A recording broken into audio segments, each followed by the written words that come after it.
दिन की रोशनी में तो ट्रैकिंग बहुत की, लेकिन ये रात का तजुर्बा हमेशा याद रहेगा। इस रात को भयानक रात इसलिए कह रहा हूँ कि वाकई ये मेरे लिए भयानक हो गई थी और मैं ज़बरदस्ती अपने आप को खींच रहा था ज़िंदगी की तरफ।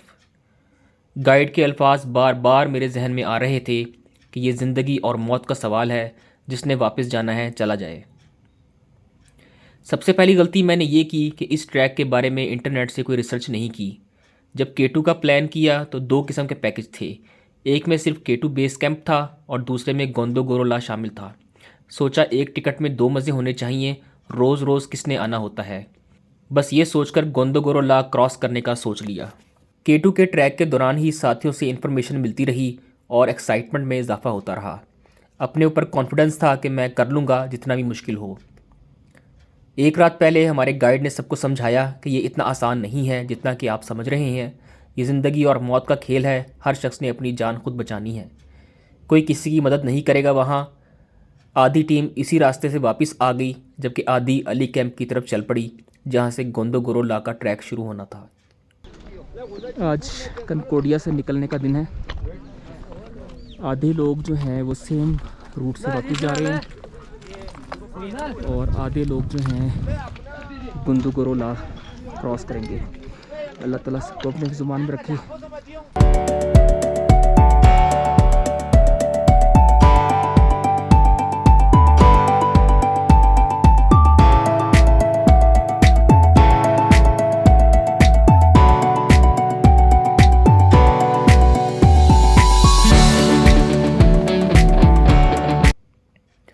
अली कैंप जल्दी पहुंच गए थे तो हमारे गाइड ने हमें कहा कि कोई कैंप से बाहर ना निकले, नींद नहीं भी आ रही तो बस लेटे रहो और रेस्ट करो। बिस्मिल्लाहिर्रहमानिर्रहीम। इस वक्त 12 बज रहे हैं और हम लोग अली कैंप पहुंच चुके हैं। 4.5 घंटे में हम लोग पहुँचे हैं और ये हमारी बड़ी अचीवमेंट है अल्हम्दुलिल्लाह। बहुत ही खूबसूरत रास्ता था और रास्ते में थकावट के बावजूद रुकने का दिल नहीं कर रहा था।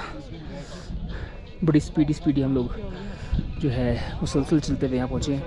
नहायत ही खूबसूरत मंज़र है हमारे सामने और अब रेस्ट करेंगे और थोड़ी देर के बाद शाम होते साथ ही अंधेरा होगा, जैसे फिर हम लोग जो है जी यला क्रॉस करेंगे इंशाल्लाह। ये हमारी सारी टीम अंदर बैठी हुई है रेस्ट करने के लिए। मगरिब के वक्त हमारे गाइड ने हमें उठाया और कहा कि खाना आ रहा है, थोड़ा थोड़ा खा लो। फिर उसने हमें एहतियाती तदाबीर भी बताई, हार्नेस और क्रैम्पन्स पहनने का तरीका भी बताया।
आखिर इंतज़ार की घड़ियां ख़त्म हुई। रात के तकरीबन 10:30 बजे हुक्म हुआ कि निकलो। सब ने अपना सामान पकड़ा, सर पर हेड टॉर्च ऑन की और निकल पड़े। कैंप से बाहर निकले तो क्या मंजर था। रात का अंधेरा और दूर तक हेड टॉर्च की रोशनियाँ। पोर्टर्स, गाइड्स और टूरिस्ट सब मिलाकर 150 से ज़्यादा ही लोग होंगे।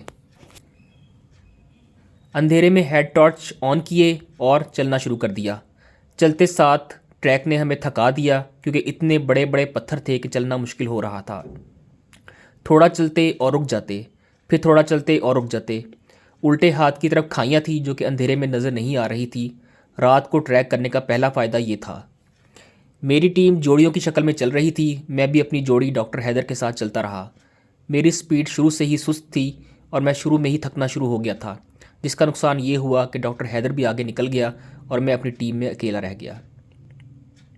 मेरे आगे एक अंग्रेज़ जोड़ा चल रहा था, उसकी स्पीड मेरी जैसी थी। मैं उनके साथ शामिल हो गया। काफ़ी हौसला मिला। फिर जब पथरीला ट्रैक ख़त्म हुआ तो बर्फ़ का ट्रैक शुरू हो गया। सर उठाकर ऊपर देखा तो क्या खूबसूरत मंजर था। नीचे से ऊपर तक एक कतार में रोशनियां चल रही थी। कुछ लोग बहुत ऊपर पहुंच चुके थे, शायद हमसे काफ़ी पहले निकले हों। यहाँ से पीछे मुड़कर देखा तो रोशनियां बहुत कम रह गई थी, मतलब कि तमाम लोग आगे जा चुके थे और बस चंद ही पीछे थे। मेरी हिम्मत जवाब देने लगी कि क्या होगा कि अगर ये लोग भी निकल गए तो मुझे कौन रास्ता दिखाएगा। मैं अपने आप को खींचता रहा, लेकिन कितना खींच सकता था, जितनी सकत थी बस। लेकिन हिम्मत नहीं हारी, क्योंकि गाइड के अल्फाज याद आ रहे थे कि ज़िंदगी और मौत का खेल है, कोई मदद नहीं करेगा, खुद आना होगा ऊपर।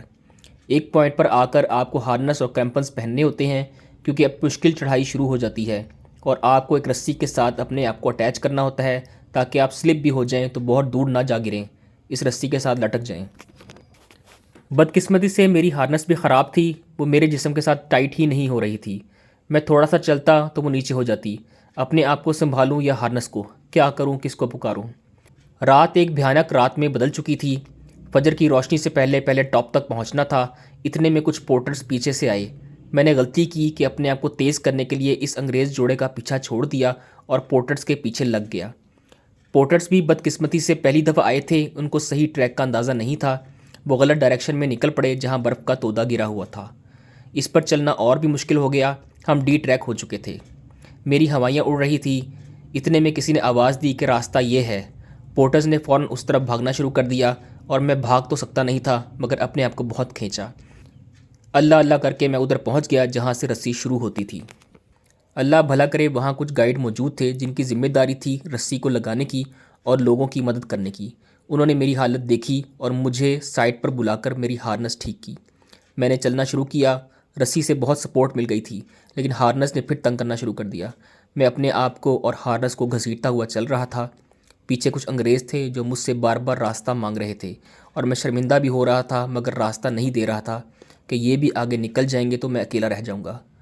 एक जगह रुक के पीछे देखा तो पीछे सिर्फ 2 या 3 लोग थे। अब मैंने अल्लाह को याद करना शुरू कर दिया था, क्योंकि अब मेरी हिम्मत बिल्कुल ख़त्म हो चुकी थी। थोड़ा आगे चलकर कुछ और गाइड मिले। उन्होंने मेरी हार्नस उतार कर मुझे रस्सी की मदद से देसी हार्नस बनाकर दी। अल्लाह भला करे, वो बहुत काम आई। रोशनी होना शुरू हो गई थी और मैं ऊपर नहीं पहुंचा था। कम से कम 1.5 घंटा लेट था। इतने में पीछे से इकबाल भाई की आवाज़ आई, जो हमारे कुक थे।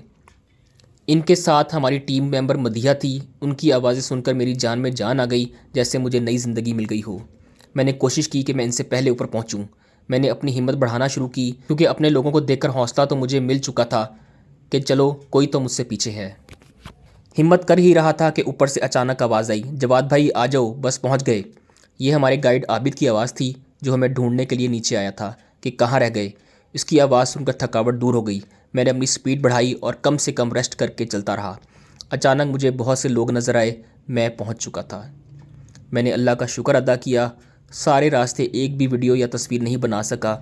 कैमरा निकाला और आसपास के नज़ारों की वीडियो बनाई, लेकिन बदकिस्मती से बहुत लेट हो गया था, इसलिए ज़्यादा रुक नहीं सका। हमारे साथी नीचे जाने के लिए लाइन में लगे हुए थे। मैं फ़ौरन इनके साथ लाइन में लग गया।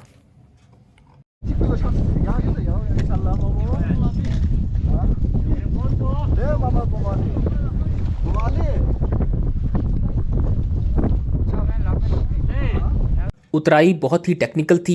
एक एक कदम आराम से रखकर हम रस्सी की मदद से उतरते रहे। हल्का सा किसी का पैर स्लिप होता तो पत्थर लुढ़कते हुए नीचे तक जाते और ऊपर वाले लोग नीचे वालों को अलर्ट कर देते, रॉक रॉक रॉक, यानी पत्थर आ रहे हैं, अपने आप को संभालो। बहुत ही जालिम उतराई थी। रात 10:30 बजे के चले हुए शाम 3 या 4 बजे हम अपनी कैंप साइट पहुँचे। ये कैंप साइट खुशपंख के नाम से मशहूर थी और यहाँ पहुँचकर हम एकदम ताज़ा दम हो गए, जैसे कुछ हुआ ही नहीं था। मैंने कैंप में पहुँचकर अपनी आप बीती लिखना शुरू की तो लिखते लिखते 13 सफ़े लिख डाले। इस वक्त मैं हुशपंग में मौजूद हूँ। इस सामने मेरे लैला पीक है और ये हमारे कैंप्स हैं। अल्लाह ताला ने सबको हिफाजत से पहुंचा दिया। अब भी इस रात का एक एक मंज़र मुझे याद है और मैं अल्लाह का शुक्र अदा करता हूँ कि वो रात गुजर गई।